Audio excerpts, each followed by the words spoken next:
Hello students, welcome to Shiny Max 10ஆம் வகுப்பு. எடுத்துக்காட்டு 3.4 பார்க்கலாம். பள்ளிகளுக்கிடையேயான ஒரு தடகள போட்டியில் மொத்த பரிசுகள் 24 கொண்ட தனிநபர் போட்டிகளில் ஒட்டுமொத்தமாக 56 புள்ளிகள் ஒதுக்கப்பட்டுள்ளது. முதலிடம் பெறுபவருக்கு 5 புள்ளிகளும், இரண்டாம் இடம் பெறுபவருக்கு 3 புள்ளிகளும், மூன்றாம் இடம் பெறுபவருக்கு 1 புள்ளியும் அளிக்கப்படும்.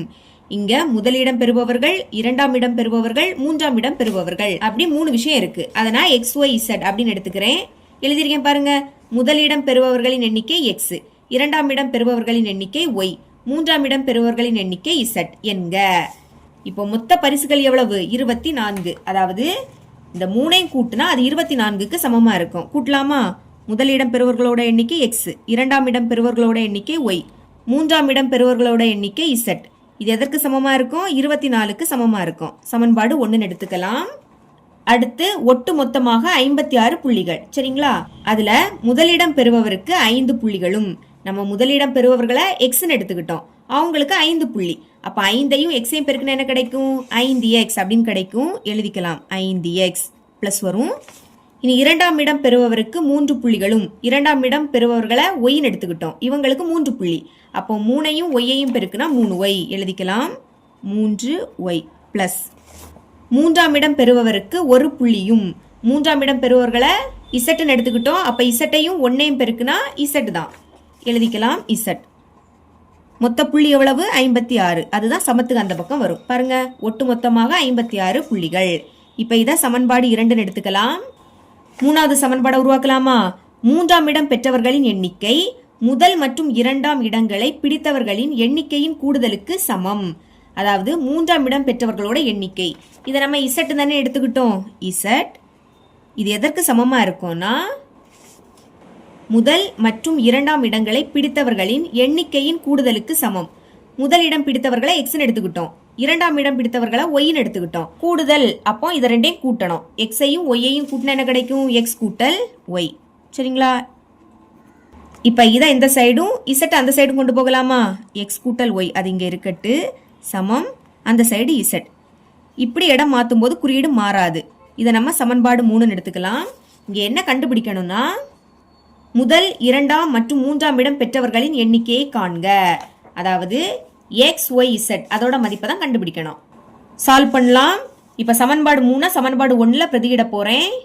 எழுதிக்கலாம். சமன்பாடு 3ஐ சமன்பாடு 1ல் பிரதியிட. சமன்பாடுல 1ல பிரதியிடலாமா? பாருங்க, எக்ஸ் கூட்டல் ஒய் அதுக்கு பதில் எதை எழுதிக்கணும்? இசட்னு எழுதிக்கணும். எக்ஸ் கூட்டல் ஒய்க்கு பதில் இசட்னு எழுதியாச்சு. இனி பாக்கி என்னது இருக்கு? பிளஸ் இசட் சமம், சமத்துக்கு அந்த பக்கம் 24 இருக்கு. சென்டர்ல பிளஸ் தானே, அப்ப கூட்டுங்க. இசட் 2 வாட்டி இருக்கு, கூட்டுனா 2 இசட் அப்படின்னு கிடைக்கும். சமத்துக்கு அந்த பக்கம் 24. இசட்டோட மதிப்பு தான் வேணும், அது இங்க இருக்கட்டு. அந்த சைடு 24. 2 பெருக்கல்ல இருக்கு, இங்க வந்தா வகுத்தலாம் மாறும். அப்ப பைக்கு கீழே 2. இனி 2ஆம் வாய்ப்படி கேன்சல் ஆகும். ஓர் 2 2, ஓர் 2 2, ஈர் 2 4.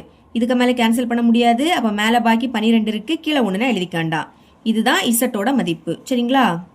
இனி இசட்டோட மதிப்பை சமன்பாடு 3ல பிரதியிடலாம். அதாவது இங்க மொத்தமா 3 டேர்ம் இருக்கு, அதை நம்ம 2 டேர்மா மாத்தணும். அதுக்கு என்ன பண்ணலாம்? இசட் ஈக்குவல் டு 12 என சமன்பாடு 3ல் பிரதியிட. ஓகே, சமன்பாடு 3ல தான் பிரதியிட போறோம். பாருங்க, எக்ஸ் கூட்டல் ஒய் அது அப்படியே இருக்கட்டு, சமம் சமத்துக்கு அந்த பக்கம் தான் இசட் இருக்கு, இசட்டுக்கு பதில் தான் 12 அப்படின்னு பிரதியிடணும். இது இப்போ சமன்பாடு 4. 2 டேர்மா மாறிடுச்சு பாத்தீங்களா? இதே மாதிரி இசட்டோட மதிப்பை சமன்பாடு 2ல பிரதியிட போறேன். எழுதிக்கிறேன். இசட் ஈக்குவல் டு 12 என சமன்பாடு 2ல் பிரதியிட. இப்ப சமன்பாடு 2 அதை அப்படியே எடுத்து எழுதிருங்க. 5x plus 3y plus Z is equal to 56. Okay, 5x plus 3y அது அப்படியே இருக்கட்டு, பிளஸ் இசட், இசட்டுக்கு பதில் தான் 12ன்னு பிரதியிடணும். அந்த சைடு 56 இருக்கு. இனி இந்த நம்பர் அந்த பக்கம் கொண்டு போகலாமா? அப்ப பாக்கி இங்க என்னது இருக்கு? 5x பிளஸ் 3y சமம் 56 இருக்கு. பிளஸ் 12 அங்க போச்சுன்னா மைனஸ் 12 மாறும். கழிங்க, 56ல இருந்து 12 கழிச்சா 44ன்னு கிடைக்கும். இந்த சைடில் உள்ளதை அப்படியே எடுத்து எழுதிக்கலாம். 5x plus 3y. இதை நம்ம சமன்பாடு 5ன்னு எடுத்துக்க போறோம். இப்ப இங்க எக்ஸும் ஒய்யும் இருக்கு, அதே மாதிரி இங்கேயும் எக்ஸும் ஒய்யும் இருக்கு. இப்ப இதுல ஏதாவது ஒன்றை கேன்சல் பண்ணணும். ஒய்யை கேன்சல் பண்ணலாமா? ஒய்க்கு முன்னாடி 3 இருக்கு, இங்க ஒய் மட்டும் இருக்கு. அப்பனா 3ஐயும் இந்த ஒய்யையும் பெருக்குனா 3 ஒய்யா மாறுமா? அடுத்து குறியீடை மாற்றி கேன்சல் பண்ணிடலாம். இப்போ என்ன பண்ண போகிறோம், சமன்பாடு 4 3ஆல பெருக்க போகிறோம். அப்போ தான் இது 3y மாறும். எழுதிக்கலாம். சமன்பாடு 4 பெருக்கல் 3 பெருக்குங்க. 3ஐயும் எக்ஸையும் பெருக்குனா 3x. அடுத்த இடையில ப்ளஸ் இருக்குது. இனி 3ஐயும் ஒய்யையும் பெருக்குனா 3y சமம். அடுத்து 3ஐயும் 12ஐயும் பெருக்குனா 36. ஒரே குறியீடில் இருந்துன்னா கேன்சல் பண்ண முடியாது. அப்போ குறியீடை மாற்றலாம். முன்னாடி குறியீடு இல்லாட்டா ப்ளஸ் இருக்குன்னு அர்த்தம். ப்ளஸ் மைனஸ் ஆகிடும். ப்ளஸ் மைனஸ் ஆகிடும். இதுவும் ப்ளஸ் அதுவும் மைனஸ் ஆகிடும். இனி plus 3y minus 3y cancel பண்ணிடலாமா? ஒரு மைனஸ். அப்போ கழிங்க. 5xல இருந்து 3xை கழிச்சா 2x சமம். இங்கே மைனஸ் 44ல இருந்து 36 கழிச்சா 8ன்னு கிடைக்கும். எக்ஸ் தானே வேணும், எக்ஸை மட்டும் வச்சுக்கலாம். அங்கே 8 இருக்கு, 2 பெருக்கல்ல இருக்கு. இங்கே வந்து வகுத்தல மாறும். அப்போ பைக்கு கீழே 2. 2ஆவது எப்படி கேன்சல் பண்ணலாம்? 1 2 2 4 2 8. அப்போ எக்ஸோட மதிப்பு என்ன கிடைக்குது? 4ன்னு கிடைக்குது. இனி எக்ஸோட மதிப்பையும் இசட்டோட மதிப்பையும் சமன்பாடு 3ல பிரதியிட்டா ஒய்யோட மதிப்பு கிடைக்கும்.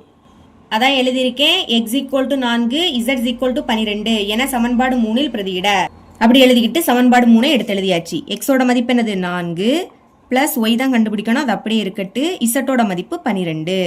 இனி ஒய் தான் வேணும், அதை மட்டும் இங்கே வச்சுக்கலாம். அங்கே 12 இருக்கு. பிளஸ் 4 இங்கே வந்துன்னா மைனஸ் 4 மாறும்.